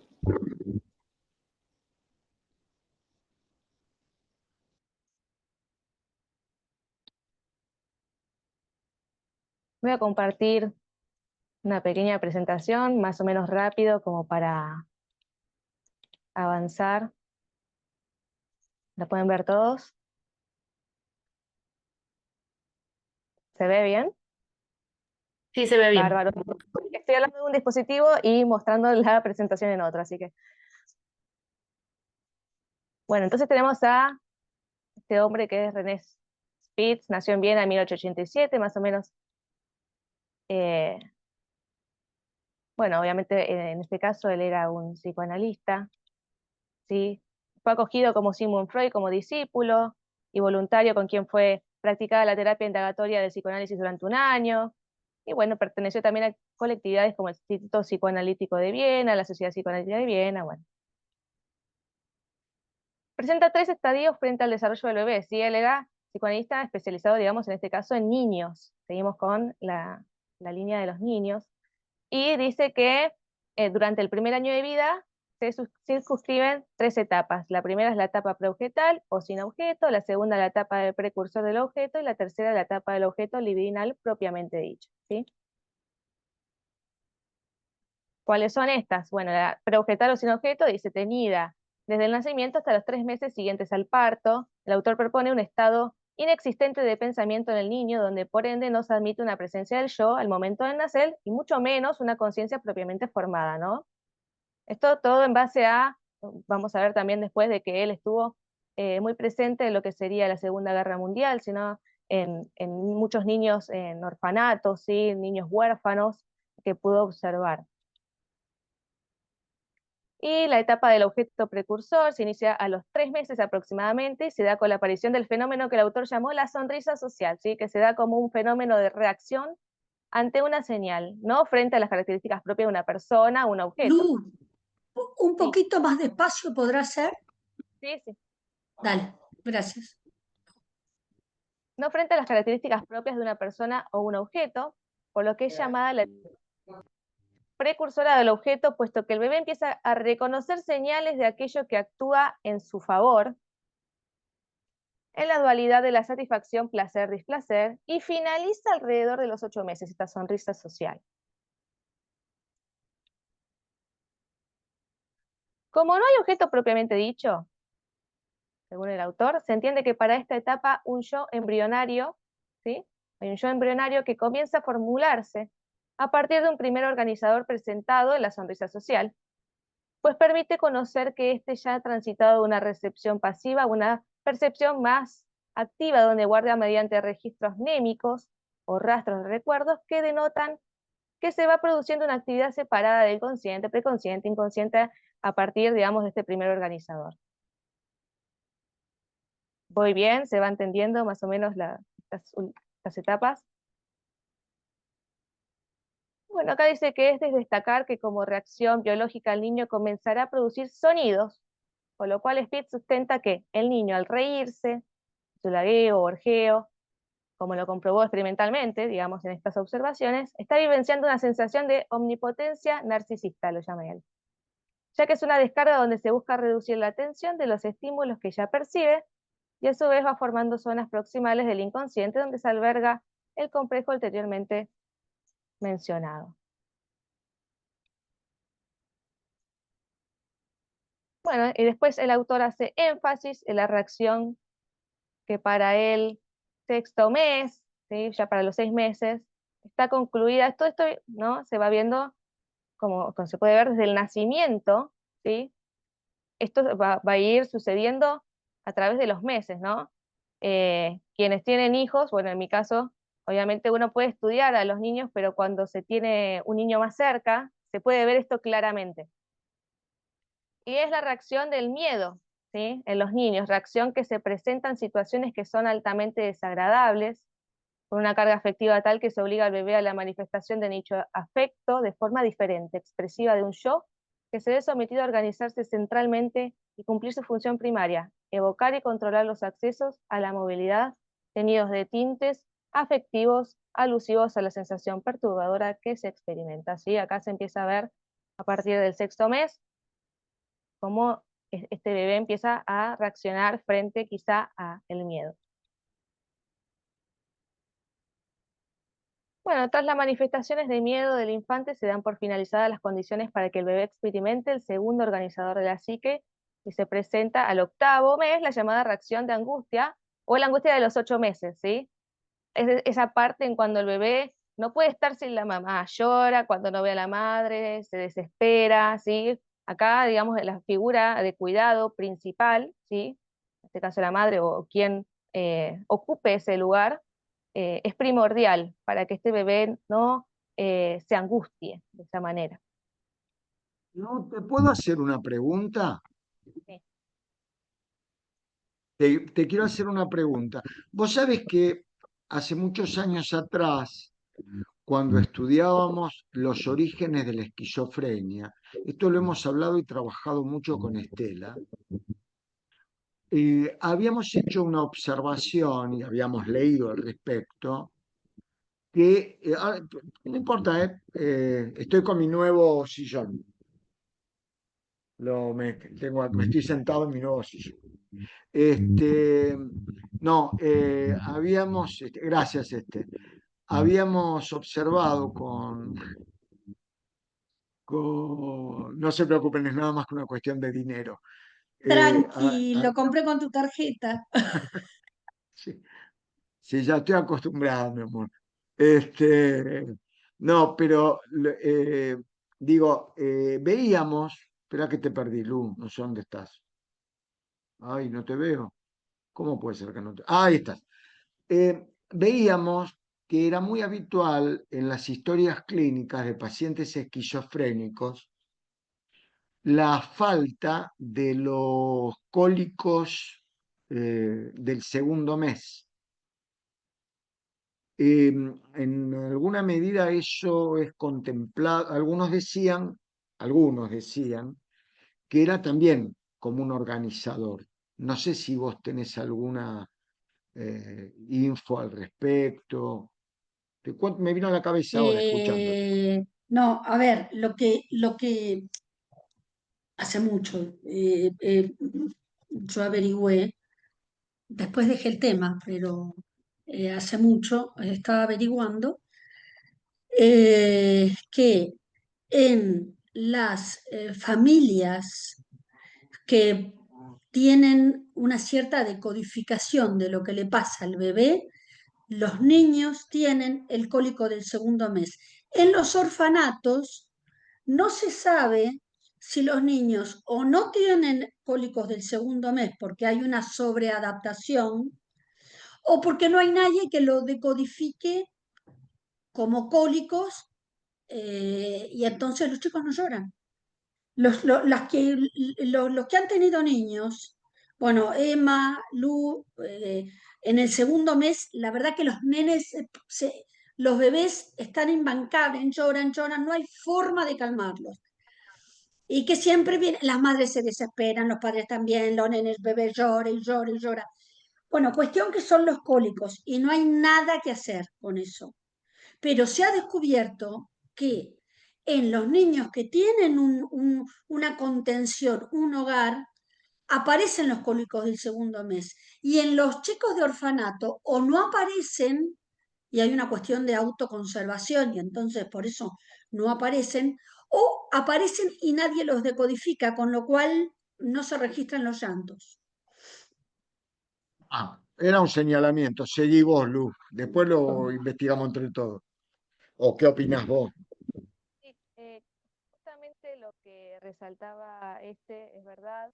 En el caso de las investigaciones que hizo Spitz, fue durante la Segunda Guerra Mundial, y había una oleada, bueno, él después lo empieza a teorizar mejor, pero hubo una oleada de marasmo, ¿no? Eso, los niños empezaban a no desarrollarse, bebés que no se desarrollaban, que comenzaban a morir de desnutrición, y se preguntaban qué era lo que pasaba si, sin embargo, eran bebés que eran huérfanos, se les daba su higienización, ¿no? Se les cambiaba su pañal, se les daba su mamadera, se los tenía un ratito a UPA, luego se los dejaba muchísimo tiempo solos, digamos, en sus cunas, y muchos de ellos no lloraban. Entonces empezaban a presentar, digamos, como esta falta de nutrición, empezaban a tener esos problemas que podría llegar a tener, ¿no? Estas cuestiones, ¿no? Este trastorno del marasmo que podría llegar a tener, por ejemplo, un bebé de una familia muy carente, digamos, en extrema pobreza, se podría decir, ¿no? Chicos que sufren de este trastorno del marasmo, y sin embargo estaban pasando con estos bebés que se les daba sus cuidados principales, o su higienización, no les faltaba, digamos, tampoco el alimento, ¿no? Y ahí es cuando se descubre que lo que pasaba era que les faltaba ese afecto materno, ¿no? Ese amor, ese sostén, ese apego materno, y por esa razón, ¿sí?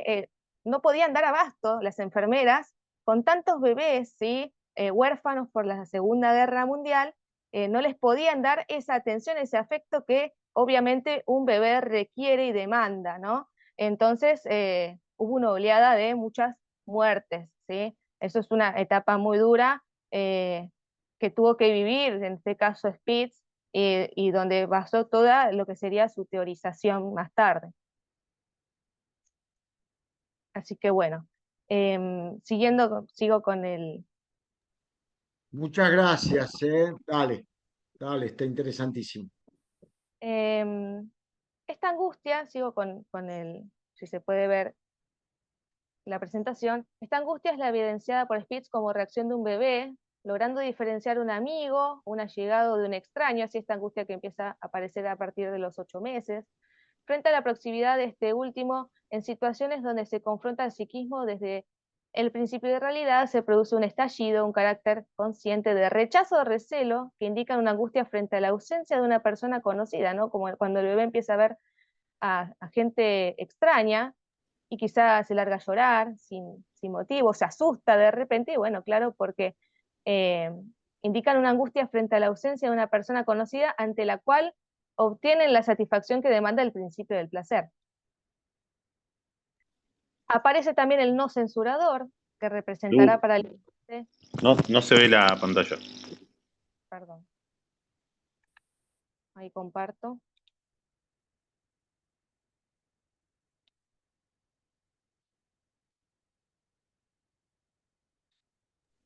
Ahí. Aparece el no censurador, que representará para el infante una frustración afectiva en la cual se le impide alcanzar un objeto anhelado, y por tanto dichos deseos, alojándose en el inconsciente, que irán formando más acentuadamente, ¿sí? Después, y se refleja un super yo en construcción, debido a que el niño dictamina el no como signo ante lo que es displacentero, que por norma no se debe hacer. Ahí empieza a constituirse, digamos, lo que se le llamaría el super yo, según el autor, con ese no censurador. De ello que con un inconsciente y super yo establecidos, ¿sí? y en formación una carga afectiva que liberar, la estimulación de la madre frente al lenguaje y una primigenia comunicación gestual de niños se entabla en el tercer organizador, que será en el desarrollo prelingüístico, que determinará por desplazar forzosamente su estado narcisista y pueda tomar a otro como sujeto libidinal, entablando relaciones comunicativas como mecanismo de descarga, que a la par contribuye a formular el yo consciente, con el cual pueda tratar y dirigir a sí mismo sus impulsos internos y externos. Esto obviamente en el mejor de los casos. Bueno, esto se da, este organizador, el tercero, ¿no? Entre los 10 y los 12 meses, se concluye la teorización de René Spitz sobre el primer año de vida, donde el bebé halla en su comunicación gestual y verbal una descarga que satisfaga el principio de placer demandado y por economía se nutre de su vocalización, de forma que liberando la tensión acumulada por las constantes frustraciones, comprueba que dichos sus intentos suscitan en la madre una satisfacción placentera más pronta a sus requerimientos. ¿Sí? Bueno, y acá se puede ver las patologías, la depresión anaclítica, son dos, ¿no? que se han estudiado, depresión anaclítica y síndrome de hospitalismo. En los dos hay, por ejemplo, en este caso, la depresión anaclítica, una ausencia, ¿sí? de la figura de cuidado principal o figura materna, ¿sí? Esa ausencia se puede dar entre los 6, los 12 meses, esto es lo que él ha observado, ¿sí? Y se puede llegar a ver que, bueno, en el caso de suplir esa ausencia, ¿no? No deriva en estos marasmos, no deriva en estas desnutriciones, no deriva en estos bebés que lamentablemente terminaron falleciendo. Sin embargo, en el síndrome de hospitalismo ya directamente son los bebés que fueron más proclives a terminar, digamos, en esas condiciones, y eran bebés que directamente estaban desde prácticamente el primer día de vida o los primeros meses de su vida hospitalizados, ¿sí?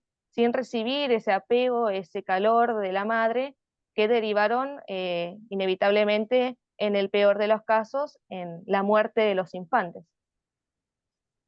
Una acotación y una pregunta, cortitas.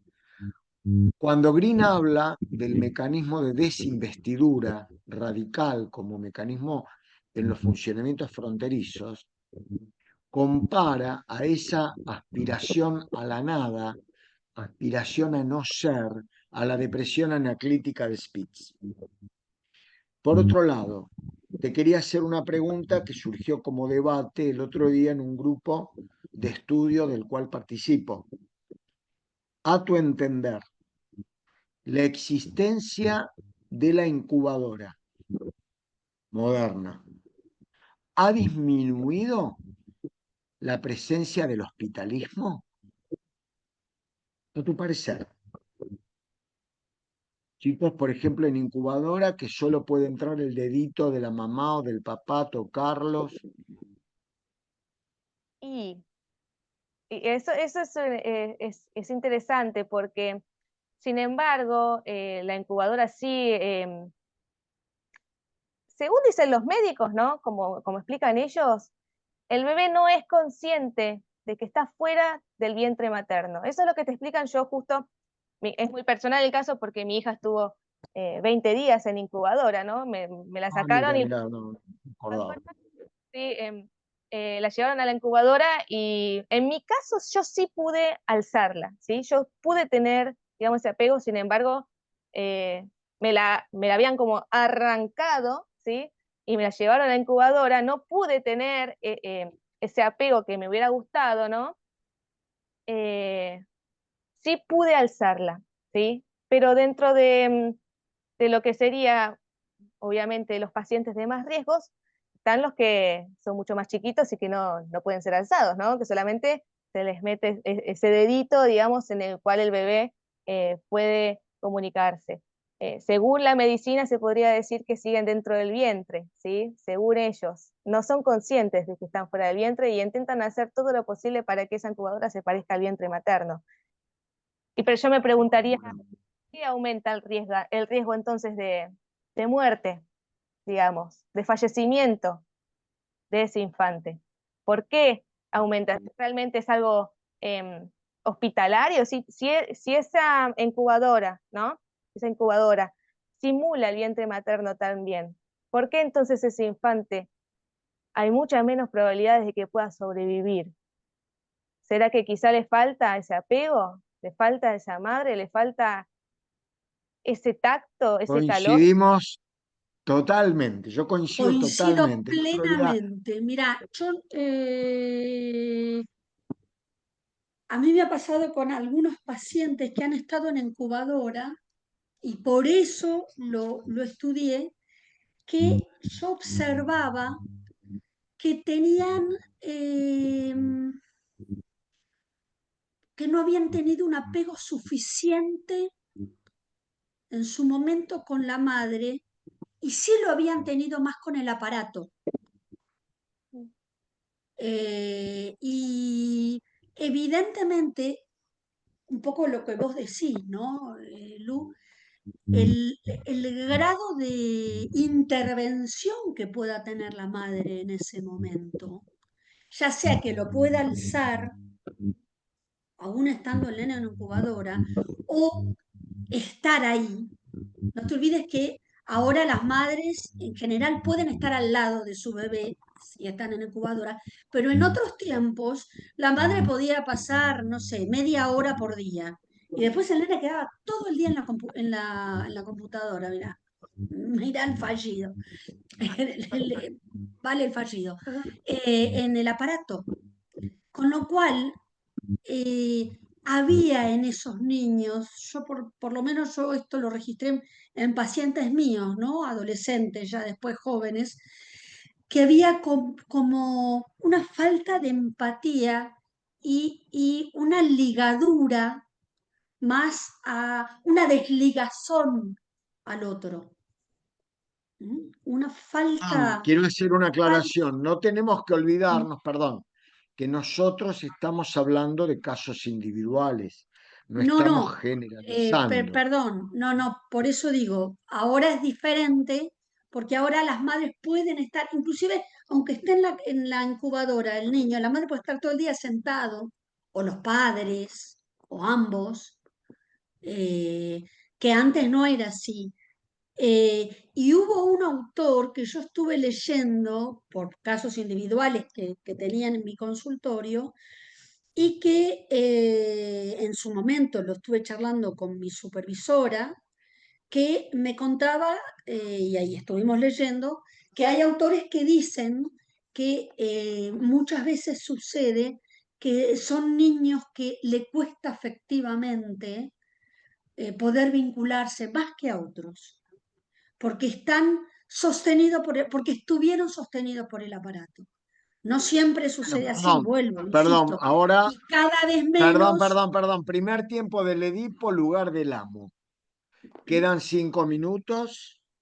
El debate da para esto, da para mucho más, pero me voy a hacer cargo de decir, proponer algo. Lu, ¿sería posible extender para el comienzo del próximo encuentro el que vos puedas continuar con... Sí, sí, sí, claro. ¿Puede ser?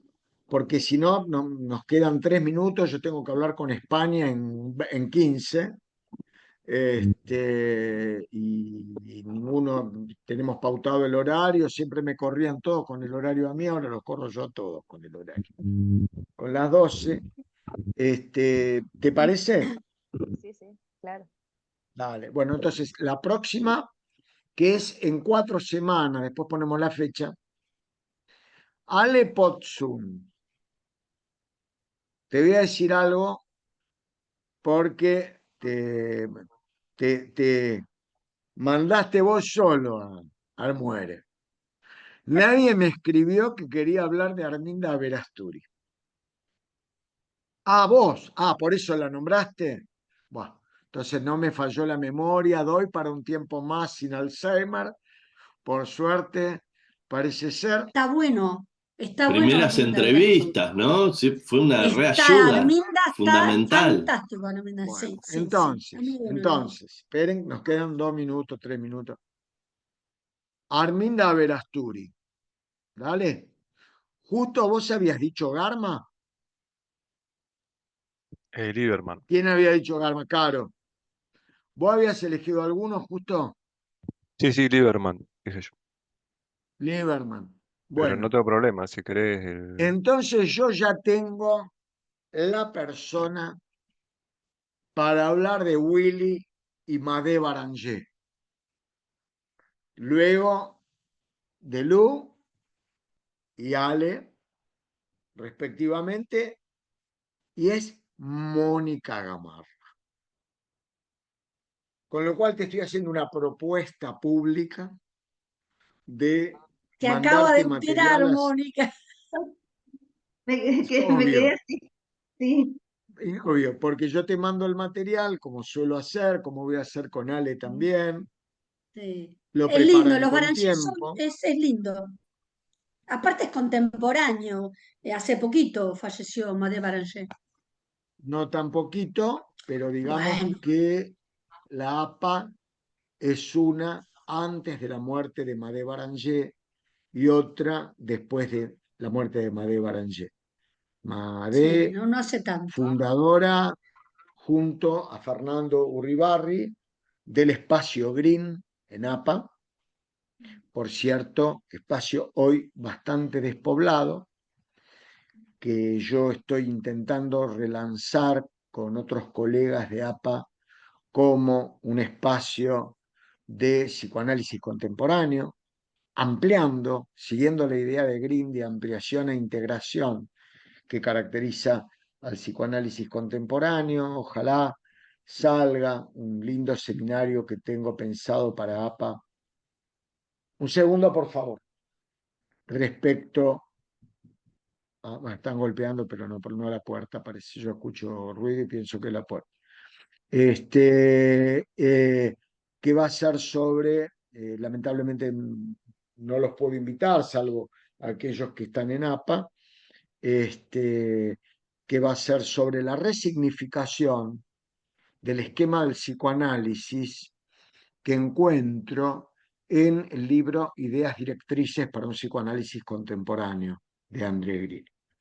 Creo que va a ser un lindo seminario, lamentablemente no está abierto para concurrentes, porque uno podría como concurrente, pero no se puede, y lo que no se puede, no se puede, porque así es la ley. Bueno, podrías Bueno, nos el año vemos. que viene podrías dictarlo acá. Yo Podrías darlo acá el realmente, año que viene, todo green. la ¿Qué verdad mejor? que yo te digo lo que pensé para el año que viene, se los tiro para que ustedes piensen conmigo, me ayuden a pensar. Los historiales clínicos de Sigmund. Desarrolladora, el hombre de las ratas, el hombre de los lobos, Schreber, la joven homosexual, etc. Me parece que sería un lindo camino recorrerlo juntos y verlos a la luz también del psicoanálisis contemporáneo. ¿Cómo atenderían, un minuto más, cómo atenderían ustedes a Dora? ¿Qué harían con Dora? Que vean los errores de Freud con Dora, que vean los errores, que vean cuánto se apuró, que observen cómo anunció conceptos que luego se desarrollaron en el devenir La del caso contratransferencia de Freud con Dorita. contratransferencia, la contratransferencia y el uso que hace Freud en algún momento de la contratransferencia sin darse cuenta que la estaba usando. Es decir, yo había pensado eso, pero yo estoy abierto a propuestas. Muy interesante, me dice Juan José, si ustedes tienen otras, súbanla y nos adaptamos suficientemente, porque si nos sobreadaptamos, nos vamos camino a la enfermedad psicosomática. Les mando un abrazo enorme, nos tomamos un mes de licencia, ¿sí? Gracias por estar y bueno, nos vemos, empezamos con Lu, seguimos con Ale la próxima. Gracias, Y Lu. Estuvo muy bueno también. muy bueno, Mayra, muy Lu, muchas esclarecido. gracias. Mayra, la verdad, bancarte todos esos recortes que siendo cuando vos te leíste todo. Gracias también. Bueno, che, les mando un abrazo grande, ¿eh? Un beso grandote. Nos vemos. Hasta la próxima.